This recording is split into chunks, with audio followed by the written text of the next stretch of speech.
Finally इतनी सारी कोशिशों के बाद नेपाल ने वो सफल परीक्षण कर लिया जिसकी बदौलत अब पूरे विश्व के लिए एक बहुत बड़ी उपलब्धि हो चुकी है।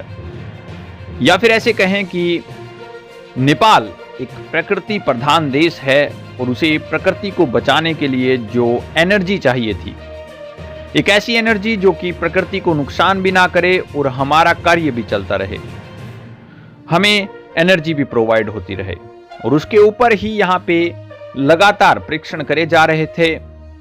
फाइनली वो परीक्षण सक्सेस भी हुए। वो कहते ना, करत करत अभ्यास जड़मत होवत सुजान, यानी कि अगर आप लगातार मेहनत करते हैं, लगातार प्रयास करते हैं तो आपको सफलता मिलती ही मिलती है।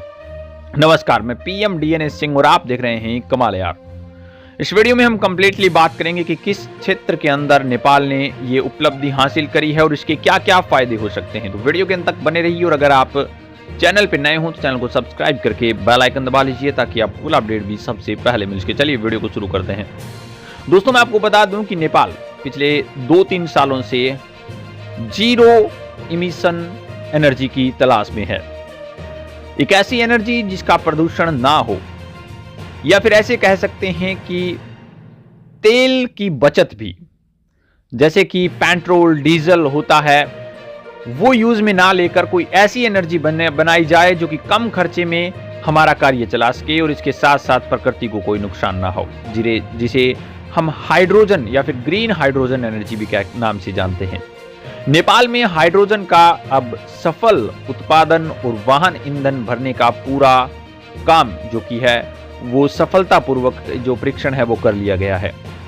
काठमांडू विश्वविद्यालय की प्रयोगशाला में पानी से सफलतापूर्वक हाइड्रोजन का उत्पादन करके इसे वाहन ईंधन के रूप में उपयोग करके एक महत्वपूर्ण उपलब्धि हासिल करी है, एक सराहना की बात करी है। नेपाल ऑयल कॉर्पोरेशन के सहयोग से काठमांडू विश्वविद्यालय के दक्षिण कोरिया से हाइड्रोजन वाहन तथा ईंधन भरवाने वाले उपकरण आयात करके जो हाइड्रोजन प्रयोगशाला की स्थापना की थी, आज वो ऐसा लग रहा है कि कामयाबी की ओर छू रही है।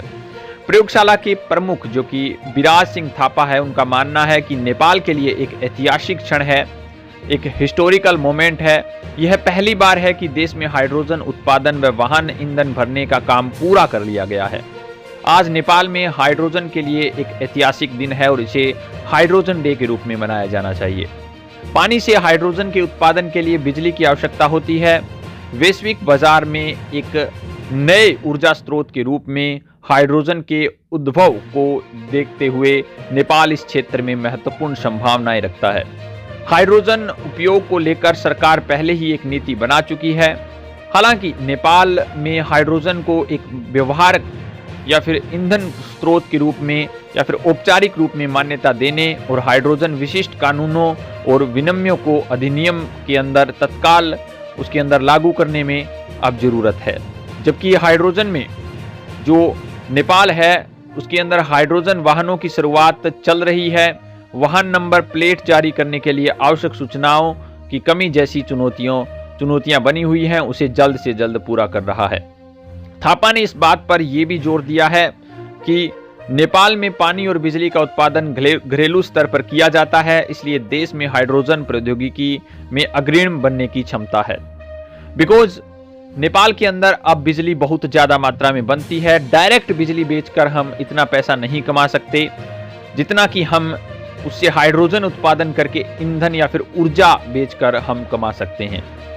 यानी कि फ्यूल इंजन जो होते हैं उसके अंदर अगर हम हाइड्रोजन फ्यूल के यूज करें तो ये उससे बड़ी कामयाबी कुछ नहीं हो सकती, और जिसकी वजह से हम एक उच्च लेवल का यहाँ पे पैसा भी अर्न कर सकते हैं, हमारी प्रकृति को भी बचा सकते हैं, और ये सबसे बड़ा कार्य मुझे नेपाल की तरफ से लगा। दोस्तों, इसके बारे में अपने विचार कमेंट सेक्शन में जरूर लिखिए। चलिए आज के लिए इतना ही रखते हैं। आपको नया अपडेट मिलता है तो फिर आपके सामने हाजिर होंगे। वीडियो को लाइक